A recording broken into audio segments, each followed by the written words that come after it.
तेलंगाना के वजीर बलदी नज़्म नस्ख KTR और तेलंगाना की वजीर तालीम सबिता इंद्रा रेड्डी ने doctor BR Ambedkar open university Hyderabad में मुसाबिकती इम्तहानात की तैयारी के लिए मुतालियाती मवाद को जारी किया।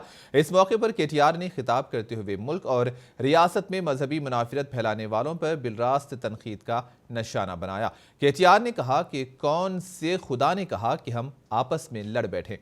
इन्होंने कहा कि हम मजहबी जुनून में पड़कर कहीं और जा रहे हैं। पड़ोसी मुल्क चीन $16 ट्रिलियन तक पहुंच गया है, जबकि हम $3.1 ट्रिलियन पर ही रुक गए हैं। ये एक शर्मनाक सूरत हाल है, लेकिन तेलंगाना हुकूमत एक अलहदा तरीके से काम करते हुए रियासत को तरक्की की तरफ ले जा रही है। गुज़िश्ता 8 सालों के दौरान तेलंगाना में कई एक तरक्याती काम हुए हैं। हिंदुस्तान की 140 करोड़ आबादी में तेलंगाना की आबादी 4 करोड़ है, जबकि तेलंगाना रियासत मुल्क की GDP में 5% अदा कर रही है और हिस्से डाल रहे हैं। KTR ने कहा कि इसका मतलब ही तरक्की है। పరిపాలించి వాళ్ళకి ఏం కావాలి, విద్య కావాలి, వైద్యం కావాలి, మంచిలు కావాలి, రోడ్లు మంచిగా ఉండాలి, పిల్లలు భద్రంగా బయటికి పోతే ఇంటికి రావాలి, మంచి బ్రహ్మాండమైన జీవన ప్రమాణాలు ఉండాలి. గది లేదు. ఏం తినాలి, ఏం వినాలి, ఏం మాట్లాడాలి, ఏం చేయాలి, ఇది డిక్టేట్ చేసుడు కథ ఇయ్యాల. ఎందుకంటే దీని నుంచి మనం దృష్టి కొద్దిగా మళ్ళీ అసలు విషయాల మీదకి పోయిందనుకోండి.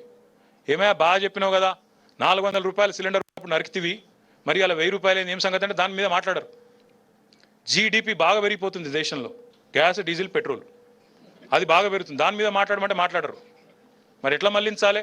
హలాల్, హిజాబ్, మునవర్ ఫారూఖీ, ప్రతి పంచాయతీ పెట్టి ఏదో ఒకటి చేసి. ఇంకో నాకు అర్థం కాని విషయం ఏంటంటే, ఏ దేవుడు చెప్తున్నాడు మనకి నా పేరు మీద తనక సావండి మీరంతా అని? ఎవడన్నా దేవుడు చెప్పిండా ఎక్కడన్నా? ఏ మతం దేవుడైనా? కృష్ణుడు చెప్పిండా, రాముడు చెప్పిండా, యేసుక్రీస్తు చెప్పిండా, అల్లా చెప్పిండా? అరే మిమ్మల్ని నా మనుషులను పంపిస్తున్నా భూమి మీదకి, ఒకరితో ఒకటి తనక సావండి, హూస్ గాడ్ ఈజ్ గ్రేటెస్ట్ అనే కాంపిటీషన్ పెట్టుకొని తనకు సావం చెప్పిండా? దేని మీద దృష్టి పెట్టాలి, దేని మీద పని చేస్తున్నాం మనం అసలు? ఈ దేశంలో నీళ్లు రేవరా నాయన అని ఒకడేడుస్తుంటే, తిండి లేక సస్తుంటే, నిన్నగాకమన్న భారత రాష్ట్రపతి అయిన ద్రౌపది ముర్ము గారి ఊరికి నిన్నగాకమన్న కరెంట్ వస్తే దాని మీద సోయి లేదు మనకు. ఏ దేవుడు గొప్ప? ఇప్పుడు నన్ను అడిగితే మా అమ్మ గొప్ప అంట, మా వెంకటేశ్వర రెడ్డిని అడిగితే మా అమ్మ గొప్పది అంటాడు. ఎవరి అమ్మ గొప్పదనే కాంపిటీషన్కి అర్థం ఉందా అసలు? Whose mother is greatest, whose god is greatest, దానికి ఎప్పుడైనా ఆన్సర్ దొరుకుతుందా? అవకాశం ఉందా?